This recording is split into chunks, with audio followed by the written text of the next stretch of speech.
Imagine inheriting your grandma's multi-million-dollar beachfront property, only to find out a corrupt HOA has been secretly renting it out and pocketing $2 million over the last 10 years.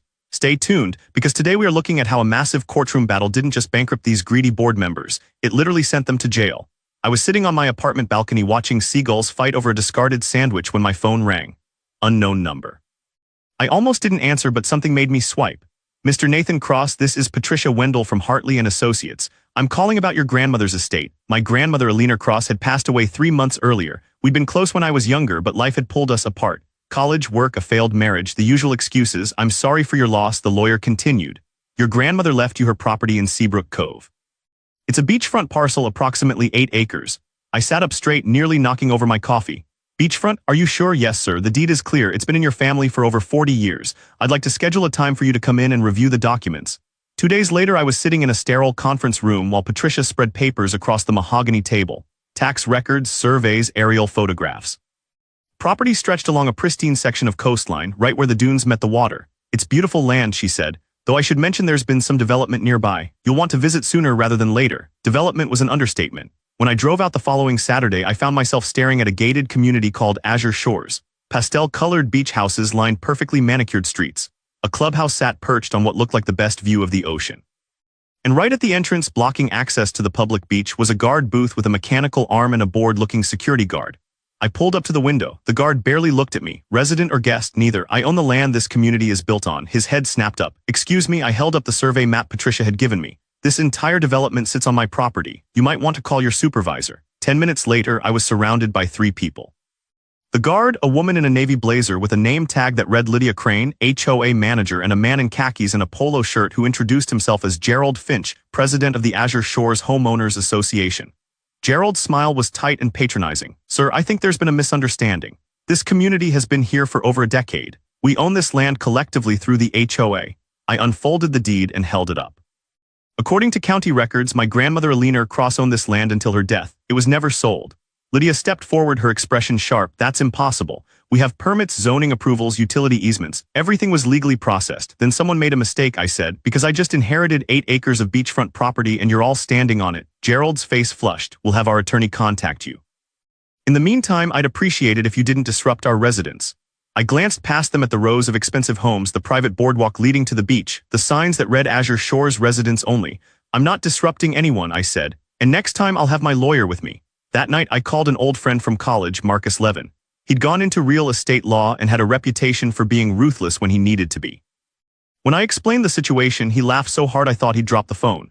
You're telling me they built an entire subdivision on land they don't own? That's exactly what I'm telling you. That's not just negligence, that's fraud. Get me everything you have, deeds, tax records, permits, I'll dig into this. 3 days later, Marcus called back. His tone had shifted from amused to deadly serious. Nathan, this is worse than I thought. The HOA filed permits using a forged land transfer document. Someone created a fake deed showing your grandmother sold the property to a development company called Coastal Ventures LLC in 2012. But there's no record of that sale anywhere. Not in the county, not in state databases, nothing. I felt my stomach drop, so they just made it up, looks that way, and here's the kicker. Coastal Ventures doesn't exist anymore. It was dissolved 2 years after the development was completed. No assets, no forwarding address, just gone. What does that mean for me? It means you're the rightful owner and they've been operating illegally for over a decade. We need to file a quiet title action immediately. And Nathan, you should know something else. What? The HOA has been collecting dues from residents for beach access, private boardwalk maintenance, and coastal preservation fees. All of that is happening on your land. I leaned back in my chair, processing. How much are we talking? Based on the financials I pulled, roughly $2 million over 10 years. Marcus filed the quiet title action the next week. Within 48 hours, the HOA's attorney, a slick guy named Trevor Ashford, sent us a 12-page response claiming adverse possession, equitable estoppel, and a dozen other legal theories that essentially boiled down to we've been here so long it should be ours now. Marcus shredded it in his reply. Adverse possession requires open, notorious, and hostile use. You can't claim that when you forged documents to pretend you owned it legally. And equitable estoppel doesn't apply when the original owner had no knowledge of your presence. The court sided with us. The judge granted a preliminary ruling in my favor and ordered the HOA to open their financial records for discovery. That's when things got ugly. Someone spray-painted thief across my truck. I started getting late-night calls from blocked numbers, heavy breathing, then silence. One morning, I found my apartment door scratched up like someone had tried to pick the lock. I filed a police report, but they said without evidence there wasn't much they could do. Marcus advised me to install cameras and keep a log of everything. Meanwhile, discovery revealed a gold mine. The HOA hadn't just been collecting dues. They'd been renting out the clubhouse for private events, weddings, corporate retreats, charging thousands per booking. They'd leased sections of the beach to a local surf school and a kayak rental company. And they'd sold premium parking passes for beach access during the summer season. All of it on my land, none of it authorized. Marcus compiled everything into a binder 3 inches thick. "This isn't just about ownership anymore," he said. "This is about restitution. They've been profiting off your property for years. We're going after every dime, but I wanted more than money. I wanted answers." So I started digging into Coastal Ventures, the shell company that supposedly bought the land. It took weeks of searching through business registries, old news articles, and county archives, but I finally found a connection. The company had been registered by a man named Donald Mercer, a local developer who'd built several properties along the coast in the early 2000s. He died 5 years ago, but his name kept popping up in connection with Azure Shores. I tracked down his widow, a woman named Claire Mercer, living in a modest house 20 miles inland. She agreed to meet me at a coffee shop. Claire was in her late 60s, tired eyes, hands that shook slightly when she lifted her cup. She listened quietly as I explained the situation. When I finished, she sighed. "I was afraid something like this would happen." "What do you mean?" "Donald wasn't a bad man, but he cut corners. He wanted to build Azure Shores so badly. He thought it would be his legacy. But he couldn't get the land. Your grandmother wouldn't sell, so what did he do?" Claire looked down at her coffee. "He found someone in the county office who owed him a favor. They forged the transfer documents and pushed the permits through. Donald told me it was just a shortcut, that eventually he'd work it out with your grandmother. But he never did, and when she didn't notice or didn't care, he just kept building." I felt a cold anger settle in my chest. Did he know it was illegal? She nodded. He knew, but by the time the first houses were sold, he said it was too late to go back. He figured if no one challenged it, it would just become the truth. I thanked her for her honesty and left. That night, I gave Marcus everything she'd told me. He contacted the district attorney's office. Within a week, a criminal investigation was opened into the county employee who'd helped forge the documents. His name was Raymond Kowalski, and he'd retired 3 years earlier. But retirement didn't save him. The DA brought him in for questioning, and he cracked almost immediately. He admitted to falsifying records in exchange for a cash payment and a promise of future consulting work that never materialized. He named names, including a zoning commissioner who'd approved the development despite red flags. The case exploded. Local news picked it up. Headlines screamed about corruption, fraud, and stolen land. The HOA went into crisis mode. They held an emergency meeting and tried to distance themselves from the original developers, claiming they were innocent buyers who'd been deceived. But Marcus wasn't buying it. "The current HOA board has been operating on this land for years," he said in a statement to the press.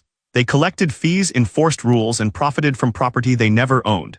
Ignorance isn't an excuse." The residents of Azure Shores were caught in the middle. Some were angry at me, calling me a greedy opportunist trying to destroy their community. Others were furious at the HOA, realizing they'd been lied to from the start. A few reached out privately, asking what would happen to their homes. I didn't want to displace families. These people had bought houses in good faith. But I also wasn't going to let the HOA off the hook. Marcus and I drafted a proposal. Residents could stay and lease the land beneath their homes at a fair rate far below market value.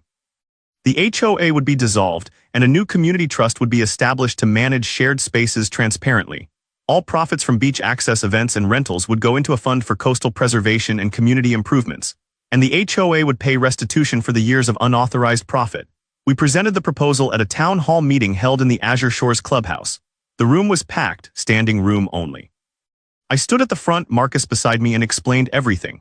Some people shouted, others cried, but by the end most seemed relieved that there was a path forward. A woman named Angela, a teacher who'd lived there for 7 years, stood up. "I bought my house because I thought I was investing in a community," she said. "I didn't know any of this. If you're offering us a fair way to stay, I'll take it." Others nodded. A man named Robert, a retired engineer, raised his hand. "What happens to the people who ran the HOA? What happens to Gerald and Lydia?" Marcus answered. "They're facing civil penalties for misappropriation of funds.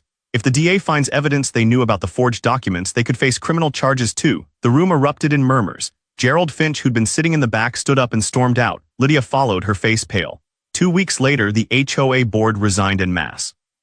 An interim community council was elected by the residents, and they voted overwhelmingly to accept my proposal. The transition wasn't smooth.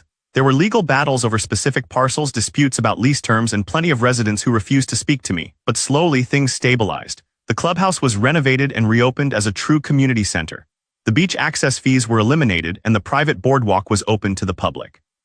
The surf school and kayak company renegotiated their leases, this time legally, and a portion of their revenue went into the Coastal Preservation Fund. As for Gerald and Lydia, the DA charged them with embezzlement and fraud. Gerald took a plea deal and received probation. Lydia fought the charges and lost. She was sentenced to 18 months in prison. Raymond Kowalski, the county employee, got 2 years and was ordered to pay restitution. The zoning commissioner was forced to resign and faced a separate investigation. I used some of the restitution money to restore parts of the dunes that had been damaged during construction. I hired a marine biologist to consult on protecting the local ecosystem. And I set up a scholarship fund in my grandmother's name for local students studying environmental science. One afternoon, about a year after everything started, I was walking along the beach when Angela approached me. She had her daughter with her, a little girl with pigtails and a bucket full of shells. I just wanted to say thank you, Angela said. I know this wasn't easy for you either, I shrugged. It was the right thing to do, she smiled. My daughter loves it here, and now I don't feel like I'm living in a lie. That meant more to me than any settlement check. I kept a small portion of the land for myself, just enough to build a modest house with a view of the water. Nothing fancy, but it was mine. Really mine. Some mornings I'd sit on the deck with coffee and watch the sun rise over the ocean. I'd think about my grandmother, about how she'd held onto this land for decades, never selling, never giving in. She must have known it was worth something, not just in money but in principle. And now, finally, it was being used the way it should have been all along. Not as someone's private kingdom, but as a place where people could live, work, and build something real. They'd tried to steal it, hide it behind fake papers and corrupt officials. But the truth came out, it always does. And in the end, the land was returned to the people who deserved it, not the schemers, not the profiteers, just families trying to make a home by the sea. I leaned back in my chair, listening to the waves crash against the shore. The fight had been long, exhausting, and at times terrifying. But standing here now, watching the community thrive, I knew it had been worth every sleepless night. My grandmother had protected this land, and now so would I.